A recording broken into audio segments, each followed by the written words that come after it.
জনাইছে মুহূৰ্তৰ এটা ব্ৰেকিং নিউজ নিশা ধুবুৰী আৰক্ষীৰ IPL জৰীৰ বিৰুদ্ধে আৰক্ষীৰ অভিযান জনাইছে মুহূৰ্তৰ ব্ৰেকিং নিউজ নিশা ধুবুৰী আৰক্ষীৰ IPL জৰীৰ বিৰুদ্ধে অভিযানত ধুবুৰী নিউঘাট এলেকাৰ আব্দুল কালাম নামৰ এজন যুৱকক আটক ধুবুৰী আৰক্ষীৰ এটা দলে গোপন সূত্ৰৰ পমখেদি নিউঘাট অঞ্চলত অভিযান চলাই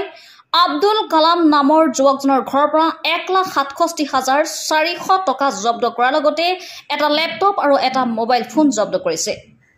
আটকাধীন আবুল কালামৰ ধুবুৰী সদৰ থানালৈ নি অধিক তথ্যৰ বাবে খুদাপুছা অভ্যাতৰ জনাইছো নিশা ধুবুৰী আৰক্ষীৰ IPL জৰীৰ বিৰুদ্ধে অভিযানত ধুবুৰী নিউঘাট এলেকাৰ আব্দুল কালাম নামৰ এজন যুৱক আটক ধুবুৰী আৰক্ষীৰ এটা দলে গোপন সূত্ৰৰ পমখেদি নিউঘাট অঞ্চলত অভিযান চলাই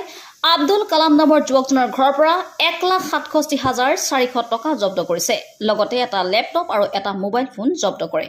আটকাধীন আবুল কালামক ধুবুৰী সদৰ থানালৈ নি অধিক তথ্য উদ্ঘাটনৰ বাবে খুদাপুছা অভ্যাত ৰাখিছে